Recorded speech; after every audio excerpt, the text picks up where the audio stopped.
You may now fly. You may now fly. Your 3D. It's a very bizarre intro, I'll say that. Prepare for proceed. Hello everyone, welcome back. It's Super Jesus Jackson, back at it again with yet another Michael Jackson video. This time we're going to talk about 2000 Watts. This song is one of the most underrated Michael Jackson songs, and at the very least, it's under-listened, if that's a word. It's difficult for me to even believe, actually, that a majority of Michael Jackson fans know the song 2000 Watts. Definitely the hardcore fans know of 2000 Watts, but even smaller is the amount of hardcore MJ fans that like the song, I would say. I mean, I don't have any data on this, but I've seen countless times on X and on YouTube comments, just people being like, 2000 Watts, like, I don't even know what the song is about. I don't even like it. Hell, I might bring up a few of the comments that some of you left on my previous video talking about two of Michael Jackson's worst songs, and a few of you said 2000 Watts. So suffice it to say, not a lot of people even know this song exists, and the people that do, there's a good amount of people that don't even like it. So I figure it would be a very interesting video to do, to talk about 2000 Watts, because lo and behold, I love the song. I love the song, and it's a song that, as much as everyone else was sort of a little bit taken aback by it and was a little bit confused, I will admit I was in that camp at first. But, after continued listening of the Invincible album as a whole, and just over time, I realized the beauty of the song, the rawness, the savagery, if you will. I mean, with headphones, this song should make you like it. If it doesn't do that much for you, even with headphones on, then you probably don't like the song. But there's a lot of other things I want to say about the song.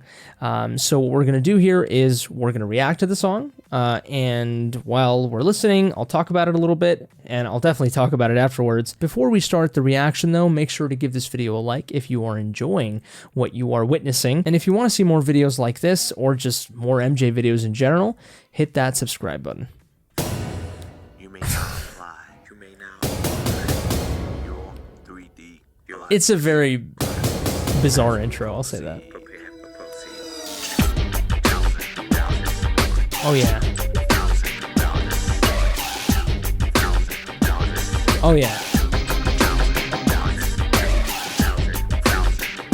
Dude, that's a killer beat. That's an absolutely killer beat.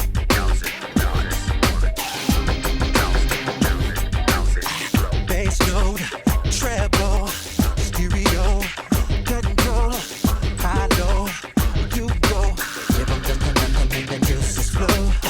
Press play, don't stop, voltage. I'm having so much fun just listening to this again. I'm grilled. Everything you need to tell me what's the deal. 2000 watts, 8 ohms, 200 volts, real strong, too much of that. Fuse blown. 2000 watts, 8 ohms, 200 volts, real strong, too much of that. Fuse blown.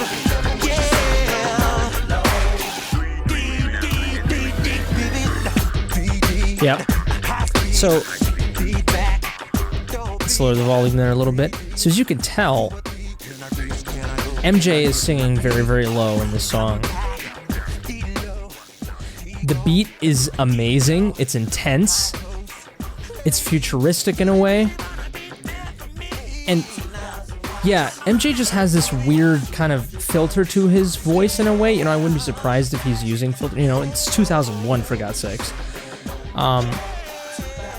And I think a lot of people obviously were taken aback by how low his voice is in this song, since he always sings high, right? I love this part.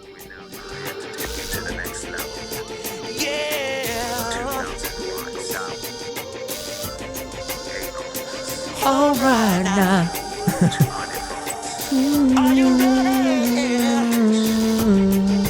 Love it. Oh yeah. This song is so Michael Jackson.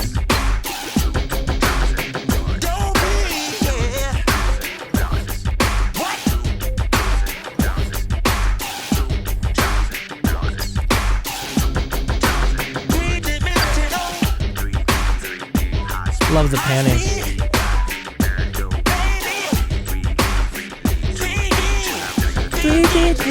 3D now.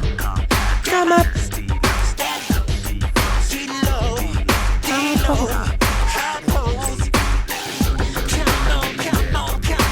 2,000 watts.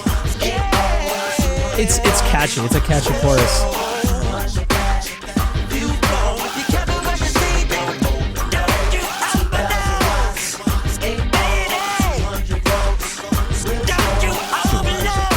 The bass is really, really good.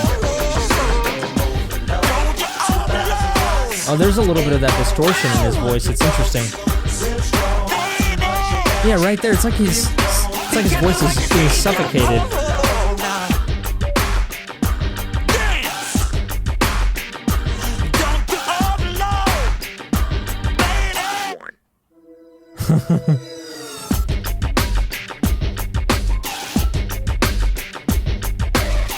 Oh yeah. I love that.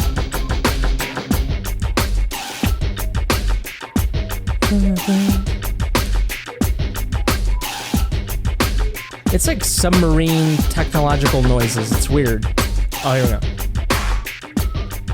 That MJ smack. It's there, man. Ooh. I have... it's so good. It's so good. Well, there it is. It's such a fire track. I mean, just the instrumentation, you know, the arrangement, the futuristic sort of sounds to it, you know, absolutely catchy, incredibly groovy. I love just the...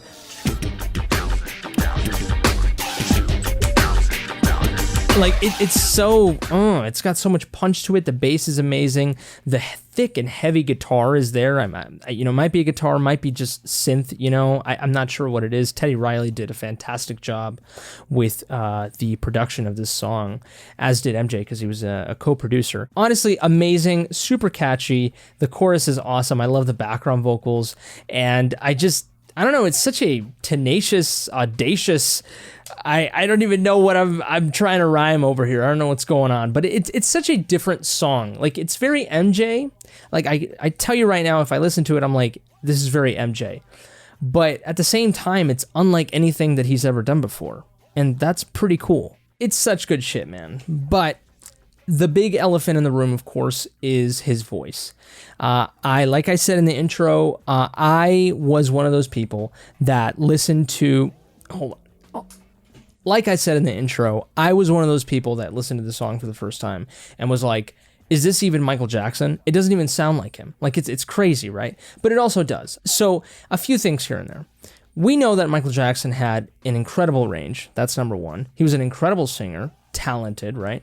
Probably the best male singer of all time. I said it, okay? I said it. But the dude, you know, he could sing with a low register. Like, he 100% could, and sometimes during his interviews, sometimes he would speak, kind of in his later life, you really noticed how low his voice could really be, and it definitely opposed his otherwise, you know, high-sung songs.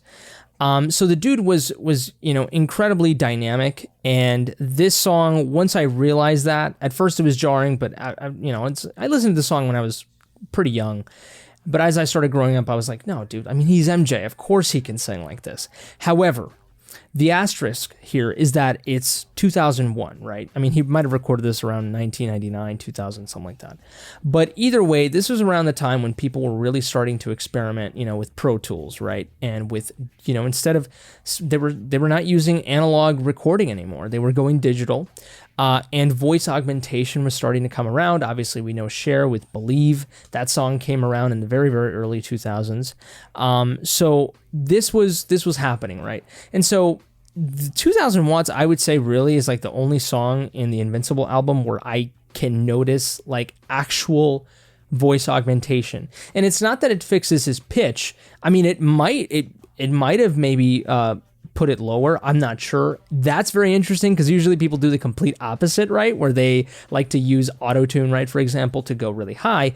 MJ here, if he did use pitch augmentation, I don't think so. This is something he could easily sing. There's no reason why he would use pitch augmentation, but there is some sort of filter in his voice. It just sounds like they're suffocating his voice. It sounds like he's singing in like a fishbowl or something. I don't know, like he's stuck in a speaker and he's like singing in a trunk. I'm not sure.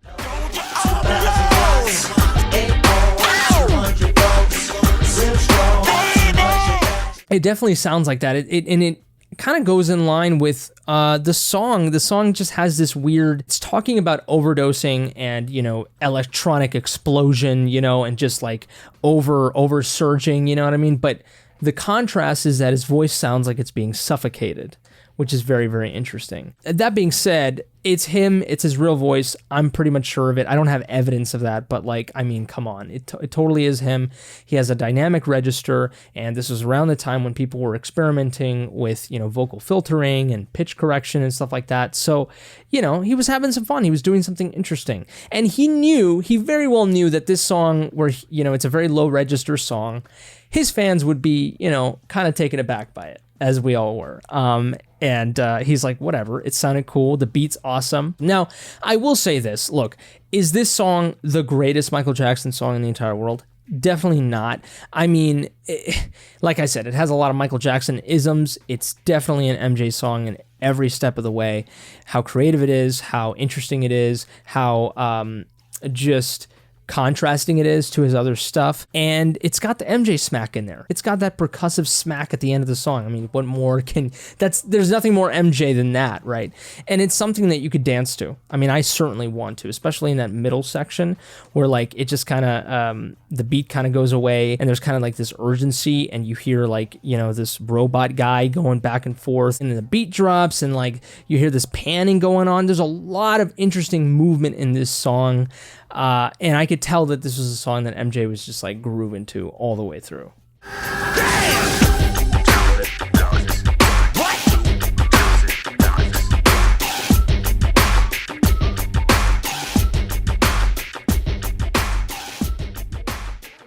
But, like I said, it's not the best Michael Jackson song ever. In fact, some of the unreleased, you know, songs that he recorded during the Invincible era, some of those songs, you know, they're superior to 2000 Watts. Some of those songs are even superior to other songs that are in the Invincible album.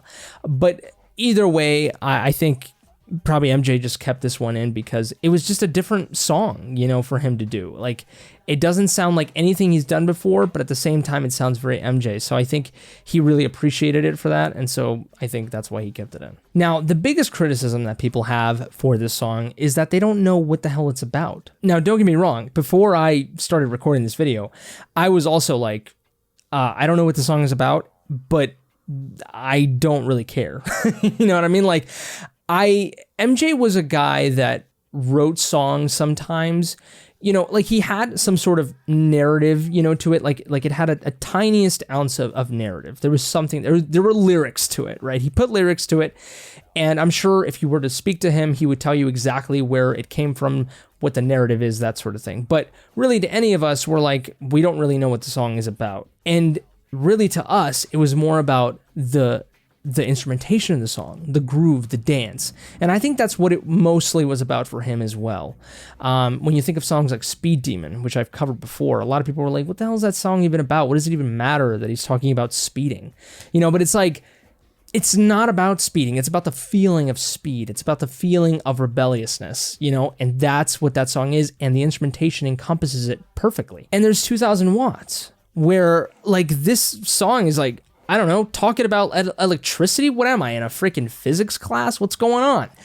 But the beat is killer.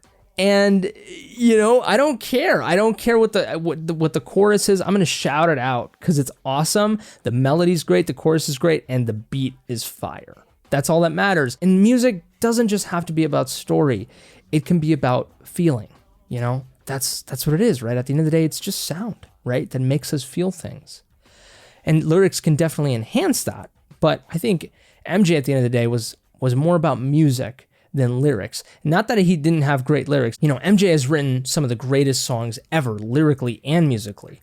But I think he also appreciated just vibing, you know, just taking in the sound, appreciating something's movement, the rhythm, the beat, the melody, just the sound. He truly was a lover of music at its purest essence. But, interestingly enough, before I recorded this video, I went online and I searched up, what is 2000 watts about, right? And I found an answer from a particular MJ fan. I think she posted this about a year ago, actually, but it was an answer to a question on Quora for the song Morphine, of what that song is about. Now, clearly, Morphine is in the History album. We know that song is about drug addiction, right? But her answer to that song, about what that song is about, made me think about what 2000 watts is about. God, take a shot every time I say about. But her answer, was morphine's about drug addiction. It's about overdosing, right? And then I was like, 2000 watts has a lot of metaphorical relation to addiction and drugs and things flowing through your body. I mean, that's what electricity kind of does, right? It's very similar to morphine or heroin. It goes through your system, right? It affects you. Very interesting stuff. Let's look over here to the lyrics. Bass note, treble, stereo control, how low you go, give you just enough to make your juices flow. Press play, don't stop, rotate, too hot, you feel, I'm real, I'm everything you need, so tell me what's the deal.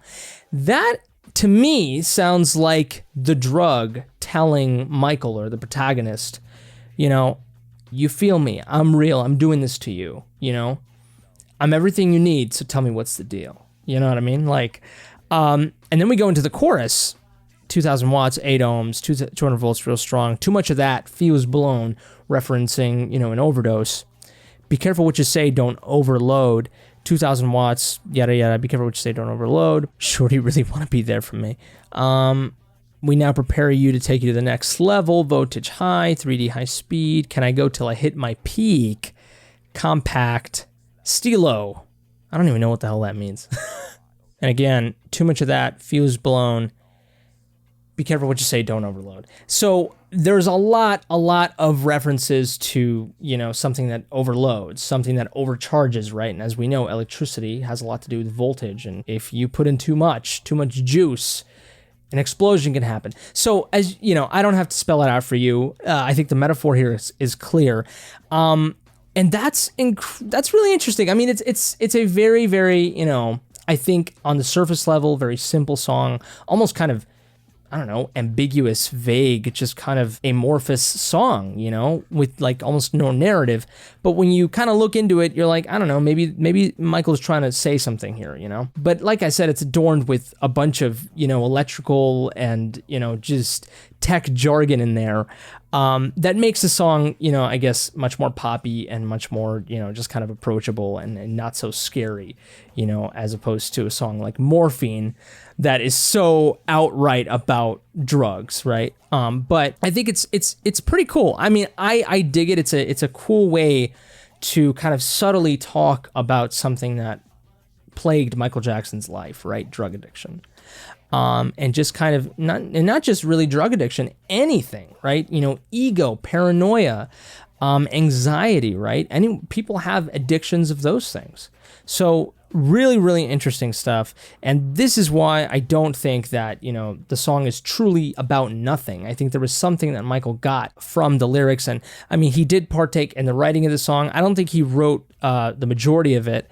If we see here in the Genius page, he is one of the writers, but Teddy Riley is also a writer. Jerron Henson, I don't know who that is, Brad Buxer and George Mayers. Oh, and Tyrese, of course.